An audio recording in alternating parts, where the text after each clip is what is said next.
Гүзәл Ғәлләмова. Тамчы күз яшы. Юл кырыена шыжылдап машина туктады. Оннан туп шикелле түгәрәк яшь хатын төште. Бәрәш, Рәхимә бит бу. Йөкле икән. Исәнмесез, Гөлзидә апа? Хәлләрегез ничек дип кочаклап угалды ул. Гөлзидәнең йөрәге куаныштан сикереп куйды. Репетицияларга килгәндә дә нәкъ шулай ике җөмлә белән хәл-әхвәл белешә иде Рәхимә. Яхшы, рәхмәт дип йөзенә елмаю кундырды Гөлзидә. Син һаман шундый көләч, ягымлы икәнсең, Рәхимә. Сез нишләптер бик күңелсез күренәсез. Әйе, авыр кайгыгызны уртаклашам. Рәхмәт. Кемне көтәсез? Малай, ирдән уңдым мин, Гөлзидә апа. Өрмәгән урынга да утыртмый. Бик шатмын синең өчен. Бәхетең гомерлек булсын.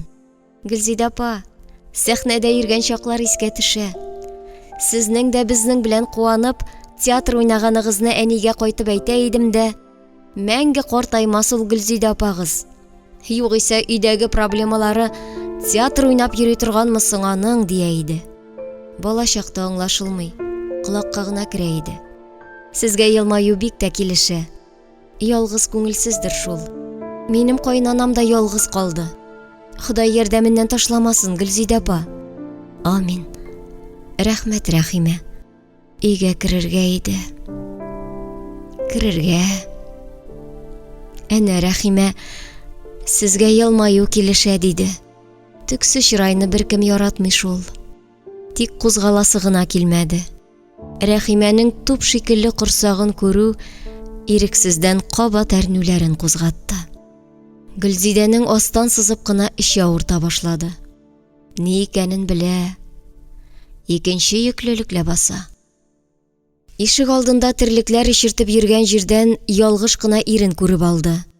Мин сиңа алдан ук хастаханәгә илтергә машиналы берәр кеше сөйләшеп куй дигән идем. Бәдрәф ишеге кысылып кына ачылды. Колхозда бензин юк. Тап, сора шоферлардан. Озак кына җавап ишетелмәде.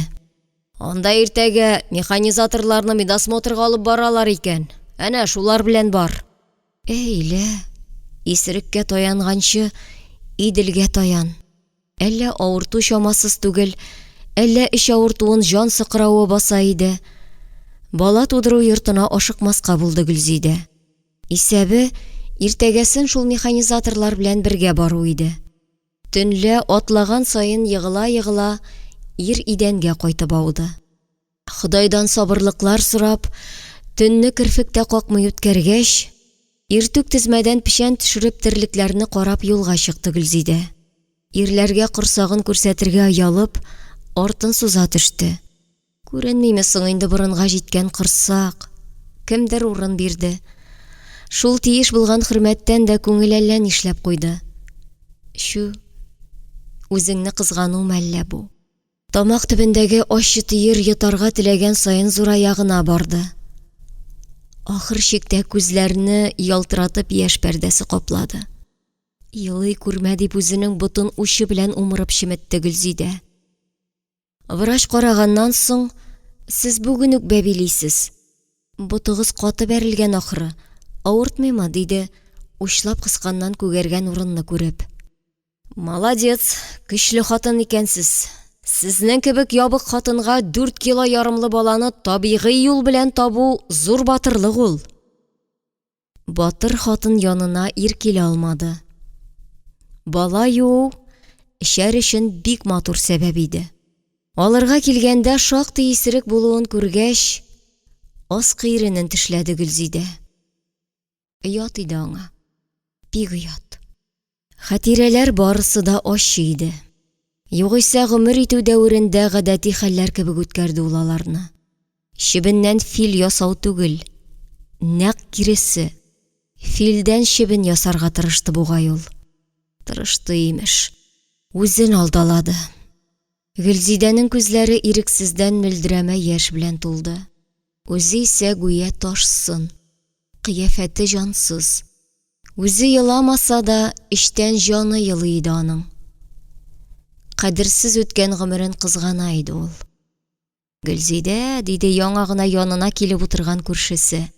Әллә елыйсың инде? Күзләрең яшьләнгән. Кара, син җибек хатын түгел идең бит. Әле дә сокланам сиңа. Яратып чыккан ирең үлгәндә дә, гомер буе җан атып эшләгән эш урының дөрләп янганда да еламаган идең бит. Нишләп тик торганда елап утырасың әле, дип шелтәләгән булды. Хәлгә дә керәсе, юатасы да килә иде аның. Нигә җанга тия бу кешеләр? Кайчан елыйсын үзе белә ул. Шул вакыйгаларда еламады дип әйтмәсеннәр өчен генә еларга кирәк булганмыни? Я язмыш мине изде дип мискенләнеп күз яше түгәргә кирәк идеме? Юк, булар берсе дә еларга сәбәп түгел. Еларлык сәбәп бүтән. Күрше, үлем ул бер хак. Эшләгән кешенең эш урыны булуы яки бетүе икенче хак. Ходай бәла казаны безне сынау өчен бирә. Анысы шулай. Күрәм, үзең еламаска тырышсаң да, җаның елый синең. Әйе, елый. Үрсәләнә ул бүген. Чын хакыйкатьне аңлады чөнки. Мин үземне хөрмәт итә белмәгәнмен. Башта үзеңне яратырга, аннан соң гына кешеләрне яратырга кирәк икән шул. Үзен хөрмәт иткән кешеләрне генә башкалар хөрмәт итә икән. Соң аңладым шул. Ходай биргән гомерне үземне кирәксенмәгән кешегә багышлаганым өчен әрним. Әйе, саф мәхәббәтем, ихлас хөрмәтем, минем керсез күңелем аңа кирәкми иде шул. Гөлзидәнең тетрәнеп тибрәнгән кирфекләре арасыннан тәгәрәп, тамчы күз яше төште. Гөлчәчәк Хафизова укыды. Әйе, ире кабат эчә башлагач та, улын башка чыгарган кебек, аны сөяркәсе кулына бирергә теләгән көннәре күп булды Гөлзидәнең. Тик сөяркә дигәне эреп юкка чыкты. Акчасы булмаса, көчлеңнәре белән сине якламаса, иркәләп сөймәсә, нигә кирәк ди лыгыр исерегир аңа. Ашы хыянәтле булса да, кешечә үткән аек карашлы ул 5 ел гомер, бергә яшәүнең иң матур еллары булып, Гөлзидә хәтеренә уелып калды. Адәм баласы михнәткә түзә, рәхәткә түзми диюләре хак икән шул. Түзмәде ир рәхәткә. Түзмәде. Кабат үз юлына төште. Төште дә, шуннан күтәрелә алмыйча мәңгелеккә китеп тә барды. Ни кызганыч. Гөлзидәнең ирен кеше итәргә тырышканнары бары да юкка булды. Эх, балалар тәрбияләргә бирәсе көч, балалар өчен бүләсе вакыт иде бит ул, дип изгәләнде хатын үзенә тәнкыйть белән караган мизгелләрендә. Ялгыз калу әнә шулай уйдан уйга сала иде. Гомер йомгагын сүтә чорный, хатирәләр кабат шул елларга барып тоташа. Нигә мин эшемне чамасыз артык яраттым икән, дип уйлады ул, улы белән кызының еллар артында калган бала чакларын күз алдыннан үткәреп. Балаларга вакытны күбрәк бүләсе булган.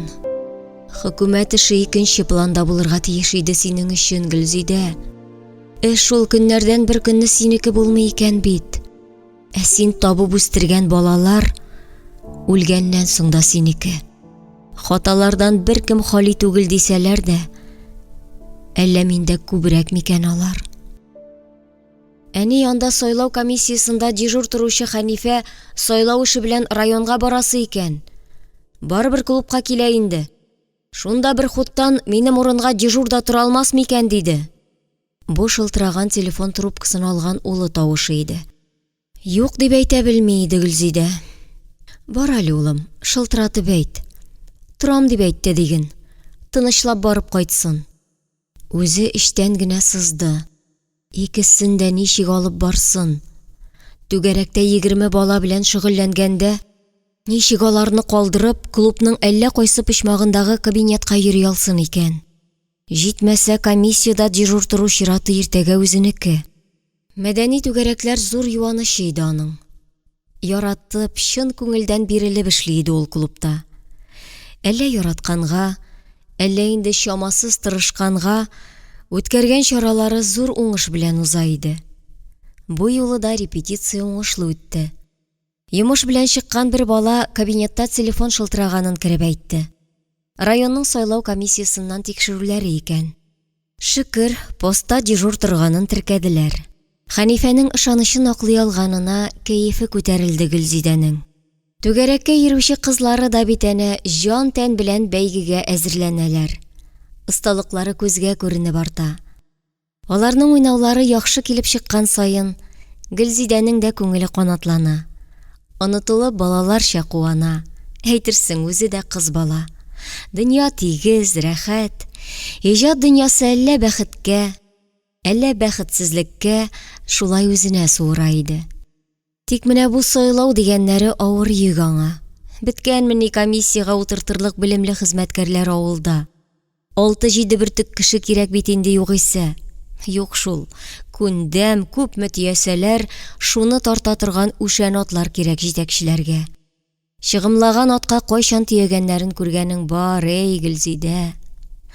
Ярый, өлгерәлә ул барысына. Тик сайлаулар гына нигәдер я 8 март алдыннан, я яңа ел алдыннан дигәндәй. Кем соң уйлап карасын бу вакытларда Гөлзидәдә урак өсте икәнен.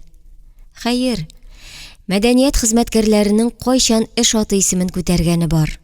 Клубны ача да яба, вәссәлам диләр бит алар турында. Түгәрәккә килгән балалар таралышкач та кайтырга ашыкмады әле ул. Үтереп ашыйсы килә. Ашауның да рәте юк. Я стресстан чамасыз күп ашап ташлый иде Гөлзидә. Я ризык тамактан үтми. Улы да кызы да кичкенәдән кул арасына керделәр керүен. Моны мин эшләргә тиеш түгел дип ызгышулар булмады. Эшне җиренә җиткереп башкарырга тырышалар иде. Ләкин тирлек туар тирәсендә йөрергә кечерәк булганга, әниләре ризалык бирми иде. Бүген дә чәчеп түгеп плита тирәсендә сукмак салса да, ни дә булса пешереп куйгандыр әле кызы. Күрә иделәр. Бөтен эш әниләре өстендә. Үзләре дә түгәрәкләргә йөриләр. Төрле чараларда еш катнашалар. Шуңа эштә ник озак тоткарланасың дип канәгатьсезлек белдермиләр иде. Кызы бигрәк тә кичкенәдән кайгыртучан, йомшак табигатьле булды. Исерек аталарын сөйрәп китереп ташлаган саен, әнисенең чырайын күреп барын да аңлый. Ни дә булса җиңеллек эшлисе килә.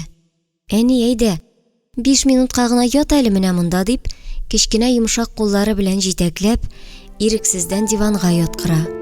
Яле битеңә крем сөртим, картайга җыерчык та булмый, гел матур буласың.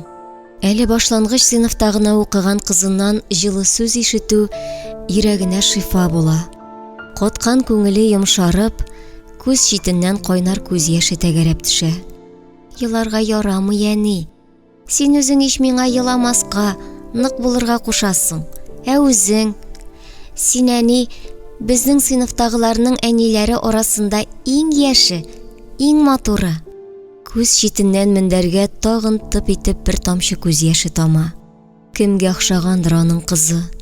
Шул кадәр шәфкатьле, тынычландыра белә. Нәни психолог диярсең. Сәгатькә күз төшерде Гөлзидә. Я Алла, ничек тиз үтә бу вакыт. Инде кичкә клубка эшкә барырга 1 сәгать калган. Тиз-тиз киенгәндә өйдәге эшләрен күз алдыннан үткәрде. Бүгеннән соңга калмыйча, үгезләрнең муенын кыскан чылбырларын бераз бушатырга дип уйлаган иде ул. Жәлли иде ул хайваннарны. Айруча герой кушаматлы аты якын дусты булды. Гөлзидә яшьле күзләре белән төбәлеп эчен бушатканда, бер сүзсез тыңлый. Ара-тирә, аңлыйм мин сине дигәндәй башын чайкап пошкыра иде. Ат башын кычаклап, үз гомерендә күп эш серен бушатты Гөлзидә. Ире йокып үскәндә туарып ашатты, эчертте. Бүген дә кыл кыймылдамаган эш көтә иде. Кызы онга батып, табада печенье пешереп маташа. Әни, әти һәр вакыттагыча, борчылма, яме? Мин аны урынына яткырган арада бер табасы ялгыш киде моның. Абый спортзалга волейбол уйнарга китте. Әнисе үз киемнәрен алыштырганда, теле телгә йокмады Алиянең. Син терлекләр карарга чыгасыңдыр инде. Мин син керүгә табын әзерлим. Кызының гөрләгән тавышыннан күңеле күтәрелде Гөлзидәнең. Сыерларны савып, барысын да ашатып кына керәм дигән Гөлзидә үгезләрнең дә муенын бушатып куйды. Ни гаҗәп, үгез кадәр үгезне буйсындыра ала. Ирне әдәм рәтенә кертә алмый иде хатын. Арткы ишек ачылды. Салкын һавага өйдән чыккан җылы пар эченнән шәл бөркәнгән кызы күренде. Әни, сәгать 7 тула. Әйдә тизрәк, соңга каласың ату. Хәзер, кызым, хәзер. Син көндез пешергән ашны да җылыт инде. Җылыттым, тәлинкәгә салдым. Ай, рәхмәт, кызым. Раковина янына урындык куеп, тезләнеп шалтыр-шылтыр килеп табак савыт юып калган җан җимешенә Гөлзидә, курыкма, яме, хәзер абыең кайта дип, кызы курыкмасын дипме, әллә үзе шанасы килепме, шулай дияргә кирәк тапты чыгып киткәндә. Хәер, беренче тапкыр ялгыз каламыни ул өйдә. Шулай да күңеле тыныч түгел иде Гөлзидәнең. Күңелнең дә бүген генә мени тынычсызлануы. Бу караңгы уйлар бер кайчан да арттан калмый. Өйдән баш түбәсенә ярып килгән кара болытны алып кермәде клубка Гөлзидә. Ишек тоткасын тотуга иркен итеп бер сулады да, этеп диярлек сулышын чыгарды. Эчкә әрнүләре дә кичке салкын һавага таралган кебек булды. Клубка керү белән бер төрле татлы рәхәтлек били иде аны. Тик нигә икәнен үзе дә белми. Яшьләр әле берән-сәрән генә. Буш вакыттан файдаланып, иртәгә буласы түгәрәк эшләре планын карап чыгарга булды. Репетиция үтәсе сценарийны күздән кичерде. Сценарийга гореф-гадәтләрне барлаучы бәйге өстисе килде. Тик тәгаен генә ни нәрсә язасын белмәде. Исәнмесез? Гөлзидә апа, шәп музыка куегыз. Минем бүген туган көн дип керә-керешкә сүрән салды Камил бер төркем дуслары арасыннан. Камилнең туган көне бүген икәнен белә иде Гөлзидә. Хәер, барлык яшьләрнең дә туган көннәрен йокысыннан уятып сорасалар да чатнатып әйтә алыр иде. Кешеләрне эчкерсез ярата белүе төссез тормышын ямьли итешә аның. Шуңа зарланырга яратмады да ул. Менә тагын үсмер чакларыннан үзе янында сәхнәдә чыгыш ясап үскән егет-кызларны күрү шатлыгыннан күңеле күтәрелде. Жәлт кенә аппаратураларны кабызып, популяр хитларны яңгыратты. Рәхәтләнделәр яшьләр биеп. Юктан да кызык таба белә шул яшьләр. Биергә яратмаган Сәлим урамга чыгу ишеген ачып япты да, шаяртасы итте. Әле сез биегәндә радикларның теге зур этләре килеп, озак кына карап торды да ишек ярыгыннан: "Нишли бу халык?" ди. "Бииләр, мин әйтәм. Хей, мин булар кебек шәбәләнсәм, Гәрәй карт хәзер дус сибә башлый өстемә бетләгән" дип диде дә, әнә чабулап китте әле. Гәрәй карт кирип, дус сибә күрмәсен иптәшләр, яхшы кәчтүмнәрегезгә. Шар ярып көлештеләр. Сәлим дөньяның бер бәхетле кешесе кебек тоела Гөлзидәгә. Ходай аңа мәхәббәт һәм юмор хисен мулдан биргән. Бу ике хис кешене тормыш авырлыкларына бирешмәс көчле итә шул. Шул юморга бай күңеле, оста теле аркасында һәр чак шаян, шуңа гел игътибар үзәгендә. Дуслары да күп. Бүген дә клубны бикләп кайтканда бер төрле җиңеллек тойды ул. Кирәкле кеше булуы бик рәхәт. Кичке саф һава. Урам уртасында уйда мин дип уйлады Гөлзидә, адымнарын салмаклатып. Юк, мин генә түгелмен икән. Әнә каршыга култыклашып Фәнис белән Нәфисә киләләр. Кемнәрдәндер кунактан кайтып барышлары. Хәерле кич, яшти. Һич курыкмыйсың да инде, төн ярып бер үзең кайтасың, Урлап алып китмәсеннәр үзеңне. Нинди генә машина үтми, нинди генә кешеләр юк. Куркалар алар миннән, Фәнис. Бакчы беләктә көч дип, йодрыгын йомарлап, мускул уйнатып, уенга борып, яңгыратып көлгән булды Гөлзидә. Мускул имеш. Мыскыл бу, ир мыскылы. Башында тагын уйлар кайный башлады. Кем мин? Ир хатынымы?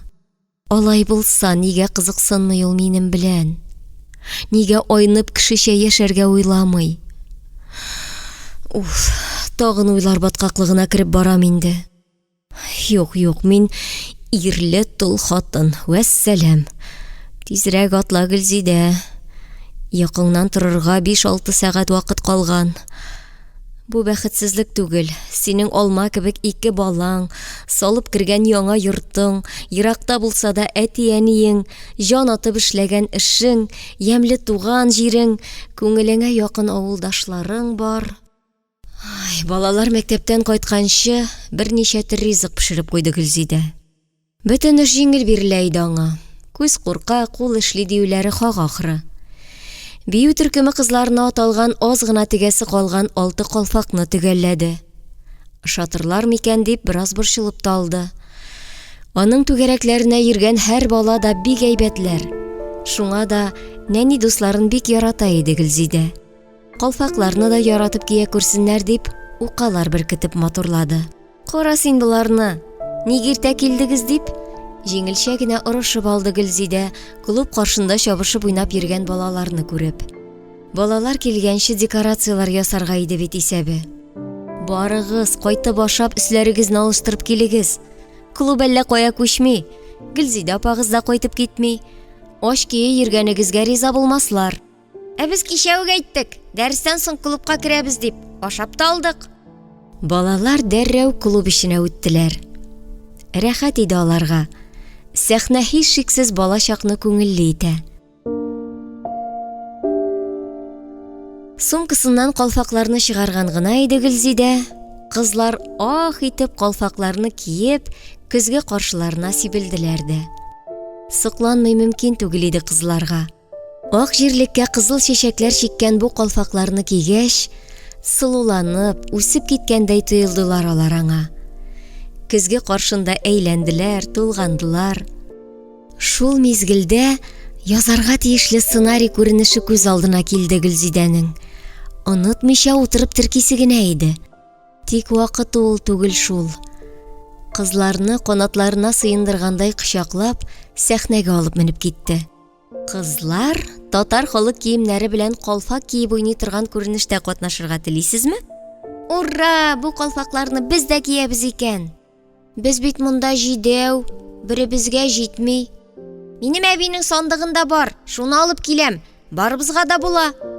Әбиеңнең сандыгында тагын ниләр бар, Гөлия, сер булмаса? Чиккән сөлгеләр, көмеш беләзек, тагын әллә ниләр. Безнең әбинең сандыгында матур камзул бар. Әби тамбур белән чигелгән дип зурлап сөйләде. Гөлзидә түгәрәк эшенең мондый төсмер алуына бик канәгать иде. Утның кызуында сугасы гына калды. Калфакларны да яратып кидегез. Әбиләрегезнең сандыкларында хәзинә дә күп икән. Күренеш ачык сандык янында исеме белән аталыр. Сез ризамы? Сандык кайда? Юк ич. Минем әби дә бар ул. Хәзер үк кирип сорыйм үзеннән, Гөлзидә апа. Әби якында гына бит, бирә ул, диде Лилия. Ул да булмады. Лилия Гөлияне кулыннан ләктереп чыгып та китте. Шул арада җыйнак, матур гына сандык сәхнә уртасына кунаклады. Биюләрне кабатлагач кайтыр сәгатьтә сукты. Бүген дә ару талуларны онытып, иртәгә нишлисен кат-кат сөйләшеп таралыштылар. Әйтерсең балаларның иңнәрендә канатлар. Эй, сәхнә, нишләтәсең син әдәм баласын? Үзеңә суырасың, хыялландырасың, сөендерәсең. Гыр-гыр килгән аваз төнге тынлыкны бозгалады. Йокы алмады Гөлзидәне. Йоклый алмау гырылдаган тавышка түгел иде. Ияләнгән инде ул. Юк, тамчы да йокы килми. Боргаланып ята торгач, газета укып йокыга китәргә гадәтләнгән иде ул. Бу юлы да ут яндырып газетасын алып килде. Бу ни? Мин уртак ястыкка язылмадым ич. Димәк, реклама буларак килгән. Тфу, ни пычагыма миңа бу гәҗит. Нинди уртак ястык монда? Газета идән уртасына ачты. Йокы җәяүләп качкан иде. Түшәмгә карап ята торгач, ап-ачык итеп, сәхнә уртасында калган зәңгәр сандык күз алдына килде. Ирексездән елмаеп куйды Гөлзидә. Иҗат кешесе бераз иләсрәк була диләр, әллә хак микән? Нигә мин төн уртасында түшәмгә карап елмаям? Күңелем белән сәхнә тирәсендә бөтереләм. Гөлзидәне орышкан акыл иҗат хисенә күмелде. Ирнең гыр-гыр итеп тегермән тарткан авазлары вакыты белән көйгә баскандай, беләзегем йөзегем киярмен әле үзем киенә ярашлы төстә җырга кушылды. Иләсләнү шушыдыр инде ул. Язганны күңелдән укыганда, түгәрәккә йөрүче кызлар күренешне уйнап бардылар. Сандык эчендәге клубка киләсе бизәкле сөлгеләр, тамбур белән чигелгән камзул, ефәк шәлләр, хәситәләр, көмеш беләзекләр, чулпылар барысы да күз алдыннан чагылып үттеләр. Рәхәт тә соң бу иҗатның татлы газабы. Бу көннәрдә әнә шулай истәлекләр белән яши Гөлзидә. Куып та карый улаларны. Тик барыбер уйлар шул тарафта йөзә. Дөрес яшәдемме мин? Бәлки ни дә булса хәл итәргә батырчылык итмәгәнмендер. Барысына өлгерә алганга сөенеп, көчемә таянып шулай кирәкмәскә көч сарыф иттем микән әллә?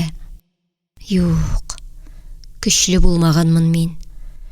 Әгәр ихтыяр көчем булса, айырылу әмәлен тапкан булыр идем. Ә мин күндәм генә язмышка буйсындым. Усаллык җитенкерәмәде лә. Әйе, нәкъ шулай. Гел яхшыга өметләнеп гафу итә, гел үзен икенче планга чигерде шул Гөлзидә. Әни, син үзеңне аз гына хөрмәт итәсеңме? Диде аңа үсмер улы аталары исереп, сул кулчугын ишеткәч. Ник алай дисең, улым, дигән булды Гөлзидә. Гәрчә улының ни әйтергә теләгәнен чамаласа да. Нигә аерылмыйсың? Барыбер кеше буласы юк. Тирән генә көрсенеп алды Гөлзидә. Салкын акыл белән сөйләшергә кирәк иде аңа. Алай димә, улым. Аның эчкечелеккә бирелүе бердән бер җитешсезлеге. Кеше бәләгә тарыгач ташларга түгел, ярдәм итәргә кирәк. Аннан нинди генә булса да синең әтиең бит ул. Без дә оннан ваз кичкәч, нишләр, кая барырсың ул? Малайның тыңлап торырга түземлеге җитмәде. Яшә инде алайса интегеп, яме? Диде дә, яшьле күзләрен аска төбәп, дөп-дөп атлап чыгу юлына борылды. Кинәт күкрәк турысыннан нидер кисеп үтте. Әйтерсең, Гөлзидәнең гәүдәсе нидер шыплап тулганнан кисәкләргә аерыла иде. Ялтыраган яшеннән соң күкрәгән күк кебек, Гөлзидәнең тавышы күкрәп, калтырап чыкты. Улым, син зинһар андый була күрмә. Ул тын гына сулышын туктатты. Югыйсә белә иде. Күк күкрәгәч, ишелеп, эре тамчылап яңгыр коя. Суласа бетте. Күз яшьләренә ирек куячак. Ул алдында сулыгып елаудан тыела иде ул.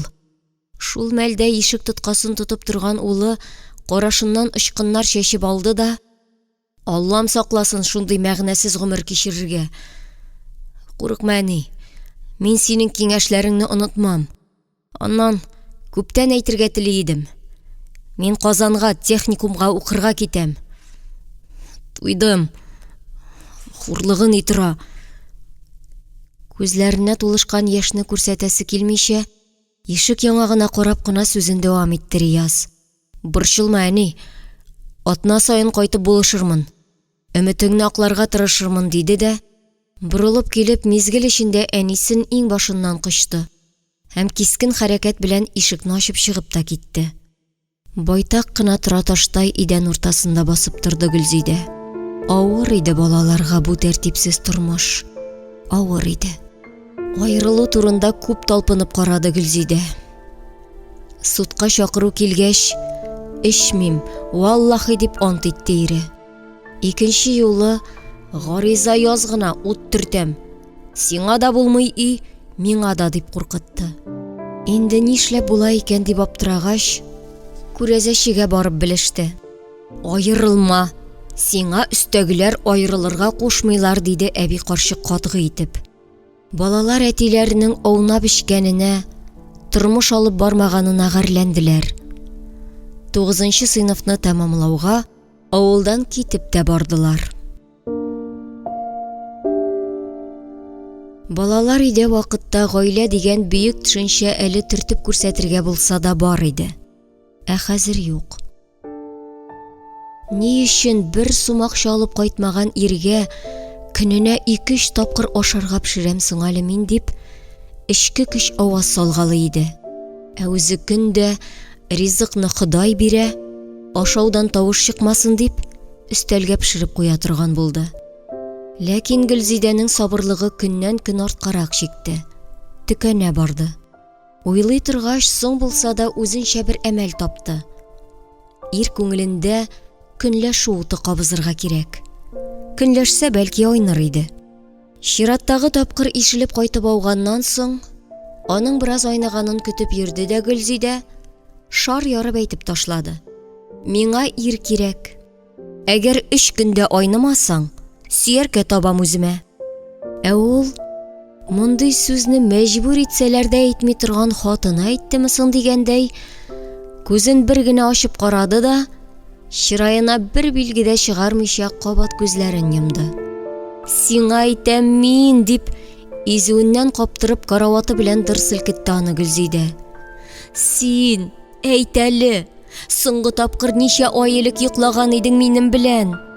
Кил, йокла. Менә урын бар ич диванда. Урын җитә миңа, кырыйгарак китәм менә, дип бер якка авышты ир. Их син, китәргә иде миңа. Тыраташ каткан Гөлзидә бер чарасыз иде. Кая китә ала ул? Кит, кем тота сине? Таптыңмы соң әле берәрсен? Бар, бер сүз дә әйтмим, дип аемсыз чыраенда күзләрен кыса төшеп, телләшеп ятты ир дигәне. Җен ачуы кузгалды Гөлзидәнең. Хәзерге мизгелдә йөрәгенә чыдый алмый кыйный башласа, имгәтеп ташлаячагы көн кебек ачык иде. Көч, гайрәт, ачу, нәфрәт барысы бергә укмашты. Йодрыкларын кыскач, идәннән бер сөямгә күтәрелгәндәй хис итте ул үзен. Тик яңагына шылтыратырга да чирканды. Табам да. Әллә кеше карамаслыкмы мин, диде дә ишеккә ташланды. Ни яхшылык белән, ни усаллык белән җиңә торган түгел иде. Түгел. Гөлзидә күзләрен йомып, үй стенасына терәлде. Кояш битне җылы нурлары белән иркәләде. Йомшак җил уйнаклады. Язгы ягымлы кояш бөтен гәүдәгә җылылык сирпеде. Рәхәт бер тойгы иңдерде. Табигать үз баласын үзе иркәләп юандыра иде. Кояш җылысына изрәгән Гөлзидә күзләрен ачты. Әйе шул. Кояш туры карый. Кар да көпшәкләнеп, каралып, тәмам бетеп бара икән. Кинәт кенә бәрәңге базы исенә төште. Ой Аллам! Бүген карарга да онытканмын бит. Су төшсә эш харап. Бәхетсез җандыр син, Гөлзидә. Инде нишлисең? Баз төбеннән капчыгы белән урнаштырылган бәрәңгеләргә су күтәрелгән. Лышма юыш аягы белән җил-җил атлап өйгә керде Гөлзидә. Инде кабат йокыга киткән ирне җан ачуы белән селкеде. Тор тизрәк, базга су төшкән. Курчак күзедәй күз кабаклары икесе бергә ачылды. Аннан җансыз күзләр ялтырады. Син бүтәнне табам дигән идең ич әле. Тапмадыңмы ни? Юк, тапмадым. Яңадан сиңа гына чыгам. Әйдә, бәрәңге юешләнә. Сирәп торгызды, терәп утыртты Гөлзидә ирне. Рәхмәт, бу юлы карышмады тагын. Бик акрын булса да ияреп тә чыкты үзе. Әвен кадәр ир баз төбендә су күргәч айныгандай булды. Шиде дә шиде Гөлзидә бәрәңгеле капчыкларны. Әйтерсең җыелган бөтен әрнүләрне читкә тибәрә. Шушы баз кебек караңгы уйлардан, шыксыз гаилә тормышыннан бер селтәнүдә котылырга тели иде. Каян килә бу көч? Ачу булышамы? Иренең карышмыйча капчыклы бәрәңгеләрне алуына шатланамы? Аңына барып та җитми. Дүртәр чиләкле капчыкларны әүвәл тезенә утырта, аннан баз авызына сөягән баскычка төртә. Аннан иренең аска сузылган хәлсез кулына капчык башын тоттыруга, жан әчесе белән сикереп чөеп җибәрә. Өс башы лышма су булса булды, 45 капчык баздан менеп җитте. Кая таратып киптерергә дип авызын ачасы гына иде, каян белгәндер, әйткәнче үк җавапны бирде ир. Сиңа кирәк бәрәңге, теләсән ишләт. Күп өмет итәргә ярамаганын белә иде Гөлзидә. Ничекләр киптереп бетергәне дә хәтердә түгел. Жан авазы белән бер кайчанда бәрәңге утыртмыйм дигәнен генә белә. Чөнки бик кыйммәткә төште ул вакыт бәрәңге аңа. Кулы бер ай күтәрелмәде. Төннәрен сызлауга түзә алмыйча утырып чыга иде. Соңрак булса да барды ул хастаханәгә. Тәҗрибәле хирург снимкны караганнан соң, сеңерләре тартылган дип, иң башына 2 тапкыр блокада ясады. Ире мәңгелеккә күзен йомганнан бирле, әнә шулай гел хатирәләр белән яши ул. Картлар үткәннәр белән яши диләр. Гөлзидә дә үзен өлкән кеше кебек хис итә. Хәле пенсия яшенә дә җитмәгән югыйсә. Ирле-ирсез булып тарткан тормыш авырлыклары бастыланы. Сәламәтлек тә шәптән түгел. Ире генә түгел, үзе дә гаепле. Ире әйтмешли, гел күп кирәк булды Гөлзидәгә. Чөнки кешедән ким яшисе килмәде аның. Иптәшләренә кәрәзле телефон, ноутбук, фотоаппаратларны әти-әниләре алганда, ул да калышмыйча балаларын алып бирергә тырышты. Әнә шул ирешәсе нәрсәләр күп булганга, артыгы белән тырыша иде ул. Утыртмыйм дип ант иткән бәрәңгене бер үзе бер көрәк белән 40 суты утыртты шул язда. Хәзер генә уйлый, нигә 10 гына суты утыртмаска иде икән? Гөлзидә чама хисен белмичә бөтен көчен сарыф итеп бетерде. Яшәү көче биргән клуб та юк хәзер. Электр чыбыгыннан ут чыгып, янып көлгә очты.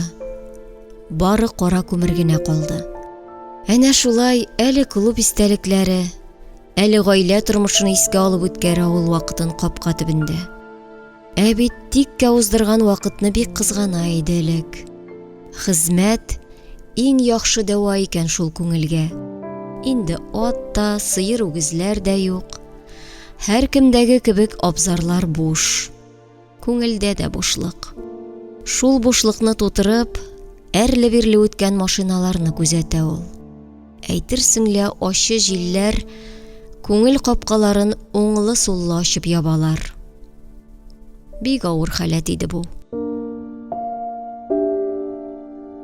Юл кырыена чыжылдап машина туктады. Аннан туп шикелле түгәрәк яшь хатын төште. Бәрәш, Рәхимә бит бу. Йөкле икән. Исәнмесез, Гөлзидә апа? Хәлләрегез ничек дип кочаклап угалды ул. Гөлзидәнең йөрәге куаныштан сикереп куйды. Репетицияларга килгәндә дә нәкъ шулай 2 җөмлә белән хәл-әхвәл белешә иде Рәхимә. Яхшы, рәхмәт дип йөзенә елмаю кундырды Гөлзидә. Син һаман шундый көләч ягымлы икәнсең, Рәхимә. Сез нишләптер бик күңелсез күренәсез. Әйе, авыр кайгыгызны уртаклашам. Рәхмәт. Кемне көтәсез? Малай, ирдән уңдым мин, Гөлзидә апа. Өрмәгән урынга да утыртмый. Бик шатмын синең өчен. Бәхетең гомерлек булсын. Гөлзидә апа, сәхнәдә йөргән чаклар искә төшә. Сезнең дә безнең белән куанып, театр уйнаганыгызны әнигә кайтып әйтә идем дә, мәңге картаймас ул Гөлзидә апагыз. Югыйсә өйдәге проблемалары театр уйнап йөри торганмы соң аның дия иде. Бала чакта аңлашылмый, колакка гына керә иде. Сезгә елмаю бик тә килешә. Ялгыз күңелсездер шул. Минем кайнанам да ялгыз калды. Ходай ярдәменнән ташламасын, Гөлзидә апа. Амин. Рәхмәт, Рәхимә. Өйгә керергә иде. Керергә. Әнә Рәхимә, сезгә елмаю килешә диде. Төксе чырайны беркем яратмый шул. Тик кузгаласы гына килмәде. Рәхимәнең туп шикелле корсагын күрү ирексездән кабат әрнүләрен кузгатты. Гөлзидәнең астан сызып кына эче авырта башлады. Ни икәнен белә. Икенче йөклелек ләбаса. Ишек алдында терлекләр ишертеп йөргән җирдән ялгыш кына ирен күреп алды. Мин сиңа алдан ук хастаханәгә илтергә машиналы берәр кеше сөйләшеп куй дигән идем. Бәдрәф ишеге кысылып кына ачылды. Колхозда бензин юк. Тап, сора шоферлардан. Озак кына җавап ишетелмәде. Анда иртәгә механизаторларны медосмотрга алып баралар икән. Әнә шулар белән бар. Әйлә, исереккә таянганчы иделгә таян. Әллә авырту чамасыз түгел, әллә эч авыртуын жан сыкрауы баса иде. Бала тудыру йортына ашыкмаска булды Гөлзидә. Исәбе иртәгәсен шул механизаторлар белән бергә бару иде. Төнлә атлаган сайын йыгыла-йыгыла ир идәнгә кайтып ауды. Худайдан сабырлыклар сорап, төнне керфектә какмый үткәргәч, иртүк тезмәдән печән төшереп терлекләрне карап юлга чыкты Гөлзидә. Ирләргә корсагын күрсәтергә оялып, артын суза төште. Күренмиме соң инде борынга җиткән корсак? Кемдер урын бирде. Шул тиеш булган хөрмәттән дә күңел әллә нишләп куйды. Шу, үзеңне кызгану мәллә бу. Тамак төбендәге ачы тиер йотарга теләгән саен зурая гына барды. Ахыр чиктә күзләрне ялтыратып яшь пәрдәсе каплады. Елый күрмә дип үзенең ботын учы белән умырып чиметте Гөлзидә. Врач караганнан соң, сез бүген үк бәбилисез. Ботыгыз каты бәрелгән ахыры. Авыртмыймы, диде, учлап кысканнан күгәргән урынны күреп. Молодец, көчле хатын икәнсез. Сезнең кебек ябык хатынга 4 кило ярымлы баланы табигый юл белән табу зур батырлык ул. Батыр хатын янына ир килә алмады. Бала юу, эшәр өчен бик матур сәбәп иде. Алырга килгәндә шактый исерек булуын күргәч, аз кыйрынын тешләде Гөлзидә. Ят иде аңа. Бик ят. Хатирәләр барысы да ачы иде. Югыйсә гомер итү дәверендә гадәти хәлләр кебек үткәрде ул аларны. Чебеннән фил ясау түгел, нәкъ киресе. Филдән чебен ясарга тырышты бугай ул. Тырышты имеш. Үзен алдалады. Гөлзидәнең күзләре ирексездән мөлдерәмә яшь белән тулды. Үзе исә гүя ташсын. Кыяфәте жансыз. Үзе еламаса да, иштән жаны елый иде аның. Кадерсез үткән гомерен кызгана иде ул. Гөлзидә, диде яңа гына янына килеп утырган күршесе. Әллә елыйсың инде? Күзләрең яшьләнгән. Кара, син җибек хатын түгел идең бит. Әле дә сокланам сиңа. Яратып чыккан ирең үлгәндә дә, гомер буе жан атып эшләгән эш урының дөрләп янганда да еламаган идең бит. Нишләп тик торганда елап утырасың әле, дип шелтәләгән булды. Хәлгә дә керәсе, юатасы да килә иде аның. Нигә җанга тия бу кешеләр? Кайчан елыйсын үзе белә ул. Шул вакыйгаларда еламады дип әйтмәсеннәр өчен генә еларга кирәк булганмыни? Я язмыш мине изде дип мискенләнеп күз яше түгәргә кирәк идеме? Юк, булар берсе дә еларга сәбәп түгел. Еларлык сәбәп бүтән. Күрше, үлем ул бер хак. Эшләгән кешенең эш урыны булуы яки бетүе икенче хак. Ходай бәлә казаны безне сынау өчен бирә. Анысы шулай. Күрәм, үзең еламаска тырышсаң да, җаның елый синең. Әйе, елый. Үрсәләнә ул бүген. Чын хакыйкатьне аңлады чөнки. Мин үземне хөрмәт итә белмәгәнмен. Башта үзеңне яратырга, аннан соң гына кешеләрне яратырга кирәк икән шул. Үзен хөрмәт иткән кешеләрне генә башкалар хөрмәт итә икән. Соң аңладым шул. Ходай биргән гомерне үземне кирәксенмәгән кешегә багышлаганым өчен әрним. Әйе, Саф мәхәббәтем, ихлас хөрмәтем, минем керсез күңелем, аңа кирәкми иде шул. Гөлзидәнең тетрәнеп тибрәнгән кирпекләре арасыннан тәгәрәп, тамчы күз яше төште. Гөлчәчәк Хафизова укыды.